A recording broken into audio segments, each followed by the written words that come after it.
Yes. Is Australia is as special as the United States in this regard? I'm just trying to. I have a point. Why? Okay. Is Australia as special as United States? Yeah. Okay. Let me tell you, the notion of religious toleration, which I just described, is specifically American. England, still, I remember a wonderful, I have to tell you this story. It's not immediate, but it's all right I tell you this story. No, but it was not a new country. It was part of England, constitutionally, traditionally, right? So you have to understand that England still has an established church. Like this is, right? The Catholics were not tolerated, or not fully tolerated. For example, couldn't go to university till effectively middle of 19th century. It's different. I mean, the emancipation laws happened in 1830s, but there are all kind of legal things which would prevent a Catholic attending Oxford till much later. Huh?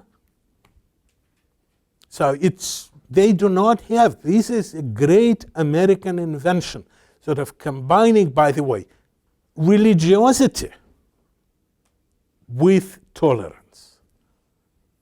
Yes? This is not something you find, I mean,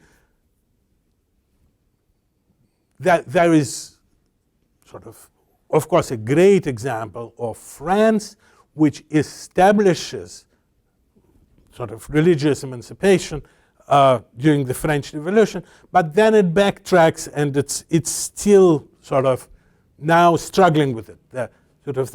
They have difficulty. France as a country has difficulty facing the whole issue of how state and church it's not easy for them. And United States is a wonderful example. The American history is an example of ever increasing toleration. Yes, it's also an example of most terrible intolerance in terms of first Native Americans and then the blacks. We will be talking about it at the end of the course. And this is, we have to accept, when we accept the praise as Americans, we have to also accept the blame. United States was the country where slavery was legal till, believe it or not, 1863, when Lincoln signed the Declaration. I mean, just the other day, as it were, historically. And effectively, discrimination, very harsh discrimination against the blacks, lasted till Lyndon Johnson's time. So, I have friends who remember segregated South, who grew up, my very close friend, Dave Massey, grew in the segregated South. He saw it all. When he grew up, there was separate everything. And they were not equal. They were supposed to be separate but equal, but it was separate and not equal.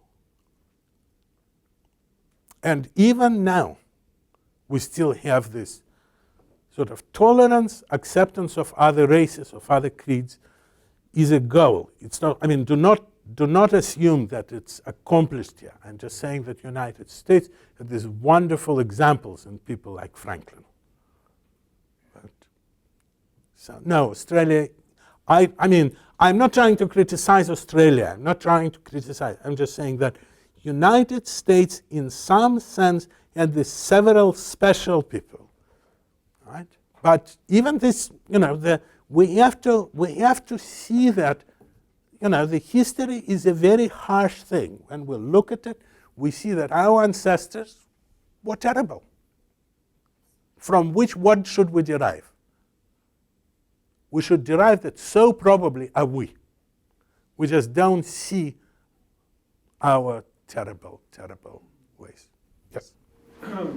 But maybe there are tolerant religions that just didn't survive because not being tolerant is vital for the survival of any religion?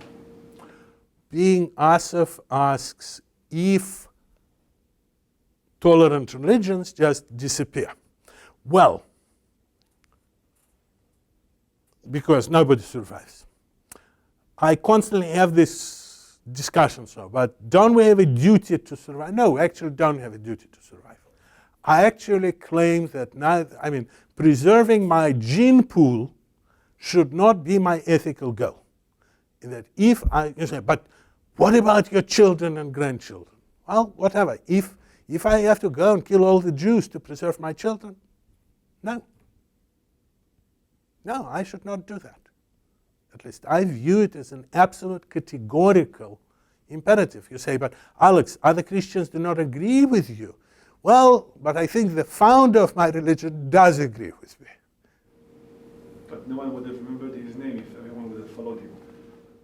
Well, clearly for first 300 years, Christianity followed him. Yes? Then, we will be talking about it, Christianity became a state religion. Was it good for Christianity? Well, in some sense it was good. When they stopped feeding you to lions, I guess it's good. Was it good for the soul of Christianity? This is a mixed thing. Right? We will be talking about it. It's a very, very major issue.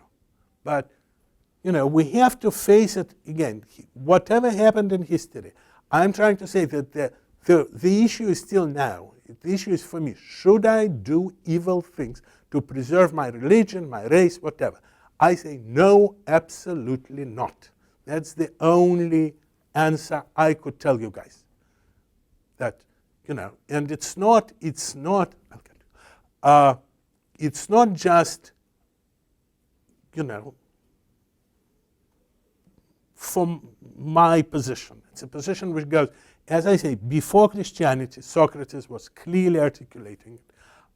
I find it totally supported by the message of the New Testament and supported by the great leaders from other religions. When I read Gandhi, I see the same answers.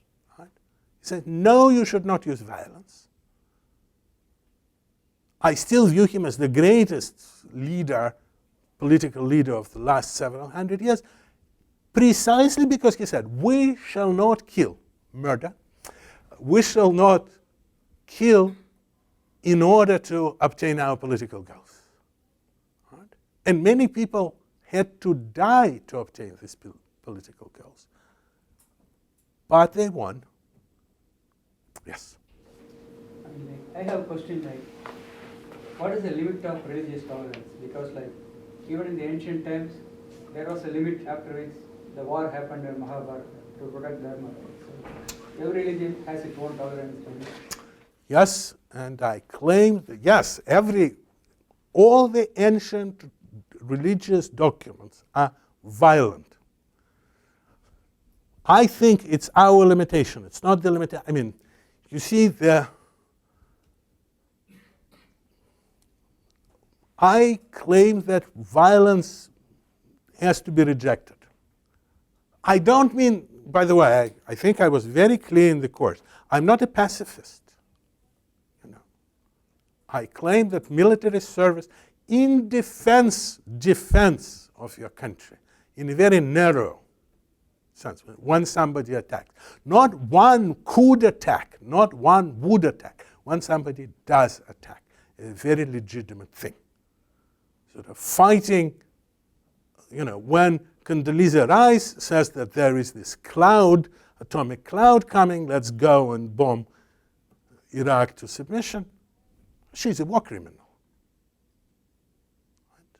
She manufactured evidence. By the way, you think I particularly love Saddam Hussein? No, I don't. I'm not related. There is no particular. But he did not attack United States. That was a clearly aggressive war. I see absolutely no justification.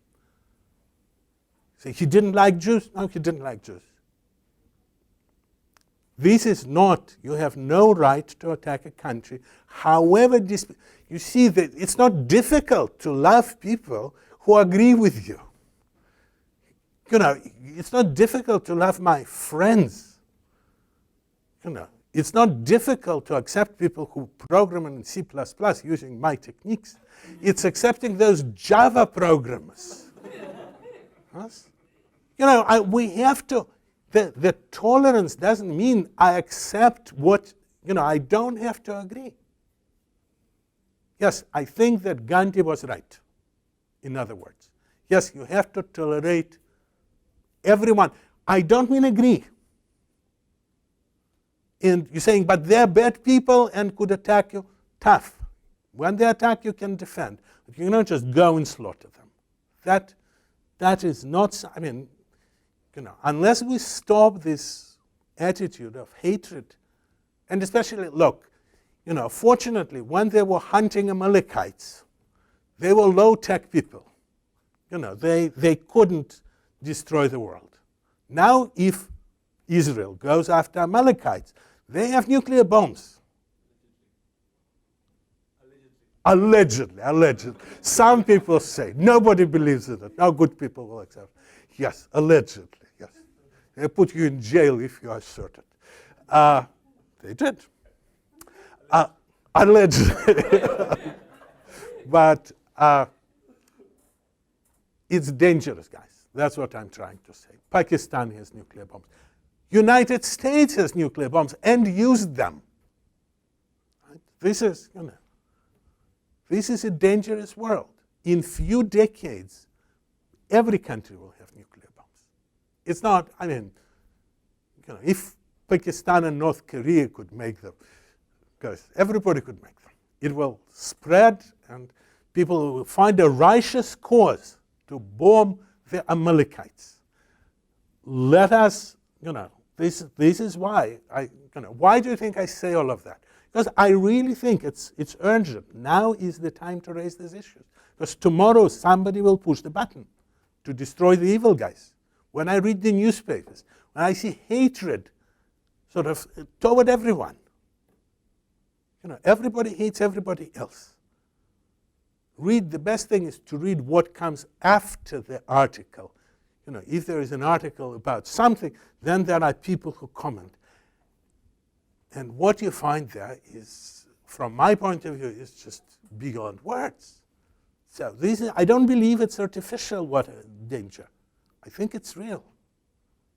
I think that getting to be tolerant is our moral duty. If you want to save your children, become tolerant. This is, you know, you say, well, but never mind what the other person does. Sort of justifying your intolerance by saying that other person is intolerant is way to destruction. We have to stop without, I mean, you say, they have to do it first. No, we have to do it. Every one of us. You know. I have to accept even the religion, again, sort of, you know, there are people in Santa Cruz now sort of pouring oil over trees and worshiping whatever, weaker religion. Should I go and kill them? No. Should I claim they shouldn't be admitted to UC Santa Cruz, which is apparently the center of weaker activities in the world? No. No. We have to. By the way, do I think it's very dangerous spiritually, all this development? Yeah, I think it's very dangerous. But nothing, I mean, you know, using violence against the belief system is a very bad thing. That's what I'm trying to say. Whatever they believe in, you know, Apollo, they believe in, you know, Mitra. Yes, you know, if I could persuade them. By the way, how could I persuade them? Let me tell you one important thing. Words do not work. No amount of religious polemics, one way or the other, in whatever, ever worked. We will be talking about him later in the course. certain person you should know about called Saint Francis, who lived next to this place called San Francisco. It's actually named after him. In his rule, he tells his brothers to preach, if necessary, by words. See what he means? It's your behavior. It's your life. If you think that your belief system is correct, it should show. By saying that it is correct, it doesn't prove anything. Just, sorry to say, proves that you're an asshole. I mean, there is no, I mean, self-affirmation is not an argument.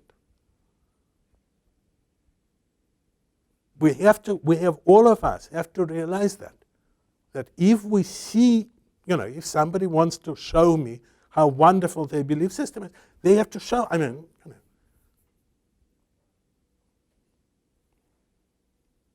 for example, I have enormous regard for Sikhs. Why? Go to the Gurdwara. What do? They feed everyone. There is this wonderful religion which has this fundamental precept has, let us feed everyone. Yes? Everyone. Not just Sikhs, not just Hindus who are sort of close, everyone, Muslims, Christians, Jews, they would, if you're hungry ever, San Jose, go to the Gurdwara, they will give you food. By the way, Sikhs eat meat. Majority of Sikhs, at least. Param doesn't. But there are Sikhs who don't. But they cook strictly vegetarian, in other words, kosher food, so that anybody could go and eat there. Isn't that wonderful? So I might not know their theology. I might not know their sacred text. Guru, for them, the writing is the guru, the holy thing. But they show me in action something other than, we don't, neither Christians nor Jews, feed people here. One thing I would start, if up to me, let us go feed everyone. We shouldn't be having hungry people. And then we could somehow talk theological differences. If it is important, I am not even sure. If we feed all the hungry, is it really important to discuss theological differences? But right now, we're still living in the world of darkness and hatred. Yes? A question about Christianity. Yes. And I'm sure you will cover it later on. But Christianity advanced in other countries with the sword. Yes. And comparing that, for example, to the Buddhist religion that did not advance with the sword. Christianity used armed forces to spread itself. Absolutely true. Again, for first 300 years, it was a religion of absolute peace, and the force was not used for very simple reason. They had no force. Huh? No, it took a while. It took actually a relatively long while. Sort of the spread of Christianity by force starts, the really egregious examples, start at the time of a very great Christian king or emperor, Charlemagne. We will talk about that later on. But it does. It starts with rather brutal, we will talk about his treatment of Saxons, which was as brutal and cruel as treatment of Amalekites, because guess what? That's the text he used. Yes, we will be talking about what happened in South America and Central America. That was very, very brutal and wrong. Yeah, we will have special lectures just on that, because that's the so the conquest of New World is a big deal. Yes, yeah, there's blood. So in that sense, I'm even thinking, for example, in my country, it was imposed top down through the king. Yes, and in Russia. Yeah. Is it the case that in some sense, we are inheriting sort of a moral debt to the sort of early beginnings of Christianity in certain countries. Is there, okay. Nicholas is asking, is there some moral debt? Yes, any violence, we all are heirs of whatever bad things our nations, our religion did. Yes, we have to face that. Yes, absolutely. Should we,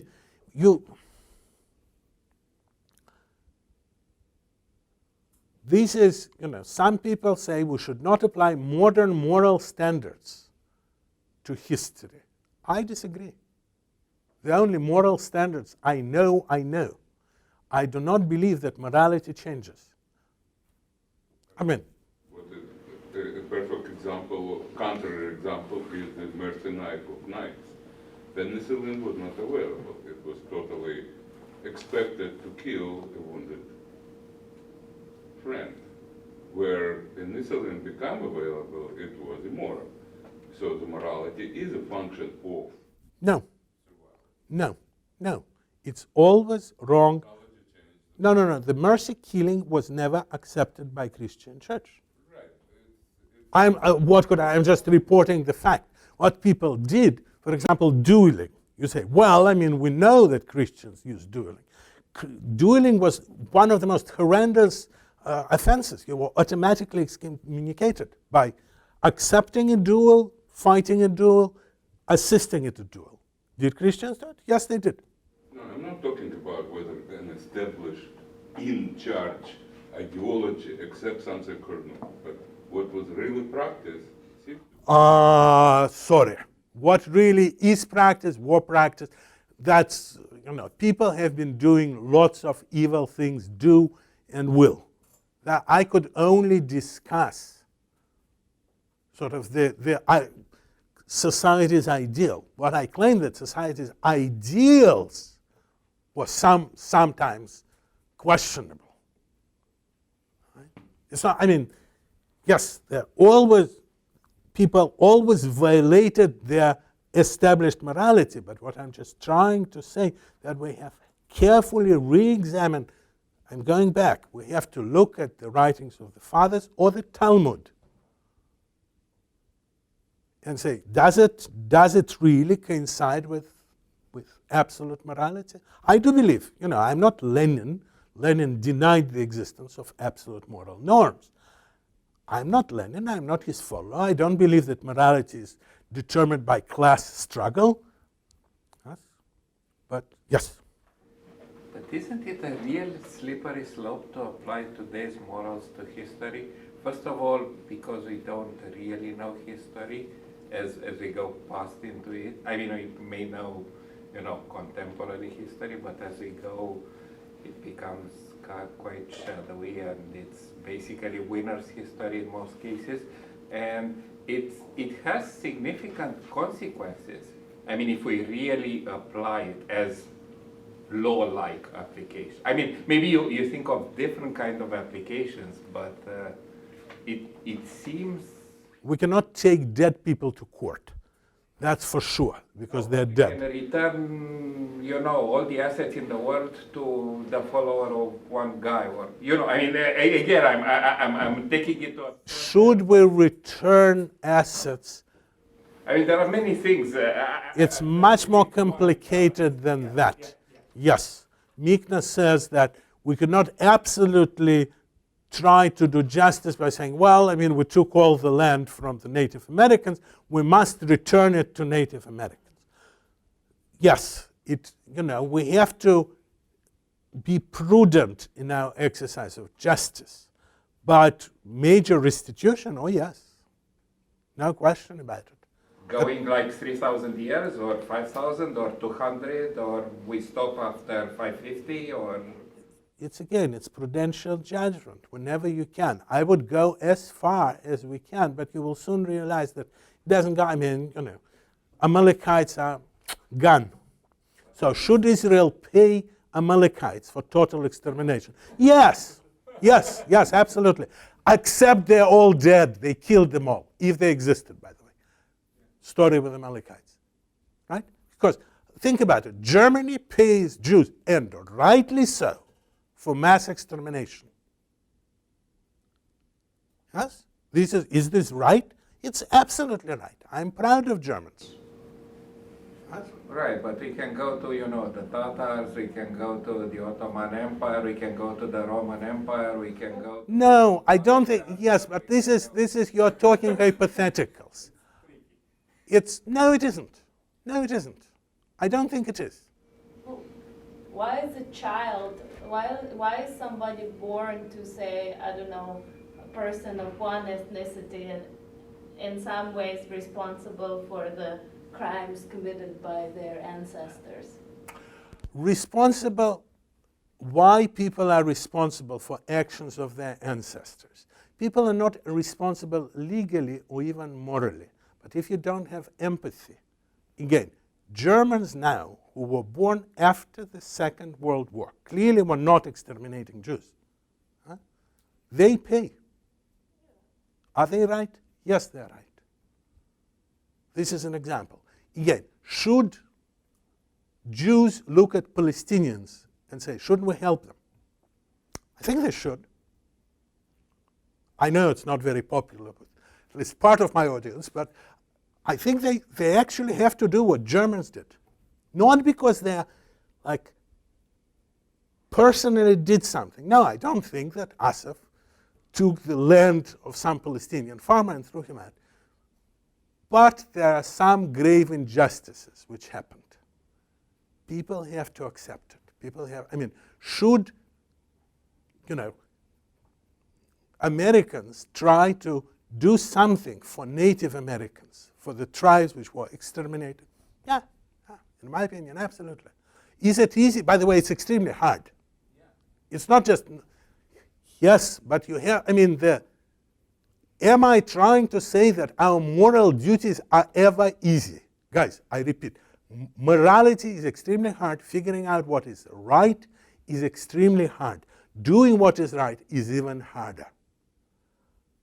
But we have to agree that it is important.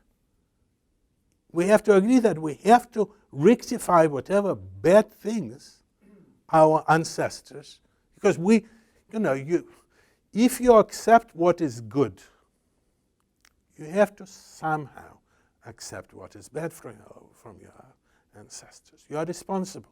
Our heritage is not just the good. Right? It's a difficult thing. I literally, why, you have to always remember, and it's not this legal thing. It's not just, Indians could demand on land back. Native Americans. It's not practicable. But for non-American Native Americans, I think it's imperative to feel compassion. It's imperative to look at the reservations and see, look, we should be ashamed that we have that in the midst of us. When I go to South Bronx, by the way, none of my ancestors owned slaves, at least not black slaves. They probably owned some other kind of slaves, but that's besides the point. So when I go to South Bronx, I think that I have to do something about it. South Bronx is a place where you do not want to go. But it's really unpleasant. Are you responsible? And Nicholas said, I wasn't even born here. But you came here. You're benefiting from the fruits of this civilization, which are wonderful. Therefore, you have to accept responsibility for the harm this civilization accepts. Saying, I wasn't here is not an excuse. You're asking my opinion. I'm telling that we have to, otherwise, we get into, I didn't do anything bad. Nobody ever does anything bad. I didn't know about concentration camps. I wasn't a guard there. By the way, there were no Nazis in Germany in 1945. They all disappeared. They were all in the resistance. They forgot. Right? Like for some time in the Soviet Union, there were no communists. They all disappeared. They're all dissidents. somehow. But it's not so. People are responsible. People in Russia have to think about compensation for these terrible repressions which happened there. I'm not saying it's easy to do. But yes, we are responsible. Even, sorry to say, even if you were in the resistance in Germany, you should still feel obligated to pay the Jews. Because your brothers and sisters and cousins and second cousin twice removed, whatever, they were there. We have to, I'm not saying that legally there is a collective responsibility. That I do not believe. Morally, yes. Yeah, but we can go even the other way. I mean, why wouldn't Germans pay to the guys in Dresden? I mean, it's Americans. Yeah, I said yeah, America, and so on. I mean, we can go, and this again points out to the guys who won versus the guys who lost. It does, doesn't it? Again, recently, it's maybe easy because we know that, but if we go, a good 300-400 years before, have absolutely no clue what really happened. Yes, we do. Yes, we do. I think you are mistaken about how incomprehensible the history is. It's difficult, but of course, look, if we start accepting responsibility for things which we do know, if Americans start accepting responsibility, for example, for Hiroshima and Nagasaki, that would be a start. Let us start, yes, and Dresden and Hamburg, yes. But, my lecture, when I talked about 2 weeks ago, happened on the 70th anniversary of Hiroshima, when I was talking about it. I said it was a war crime. I still believe it's a war crime. And I would love if there was a national debate when people would sort of say, was it a good thing to do? There's still majority of Americans think it's a good thing. Before you even pay money, right? It's not paying money. I mean, you have to get to the point what is right and what is wrong. Is it good to kill innocent civilians? Even if people say, but it might save American lives. Well, first of all, there is no evidence, but what if it will? Could you do it? I say no. Killing innocents? By the way, people sort of thought that say it's wrong to kill only children. No, actually, killing innocent grown-ups is perfectly wrong thing to do. Right? This child is a simple example. When somebody says, let's go kill all the children suckling. Babes, you clearly see that those are most likely, especially suckling babes, are innocent. This is a good example, but the point is killing innocents should be viewed as morally reprehensible. You say it's hard to do things. Yes, Mikna, I'm with you 100% how hard it is.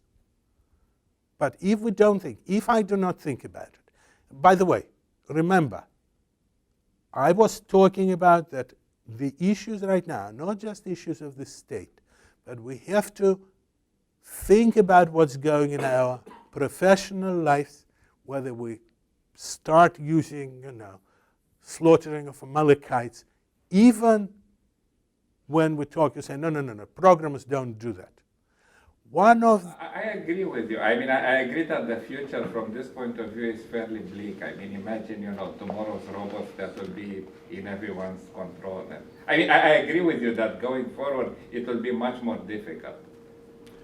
But going into history is, I think, super difficult, especially if you go into, not recent history, into something much, much deeper. Okay, Mikna says going into history is difficult. I grant you that. We tried in this course, but it's better to go into history than not to. I think we need to terminate the thing. People need to go and be peculiar.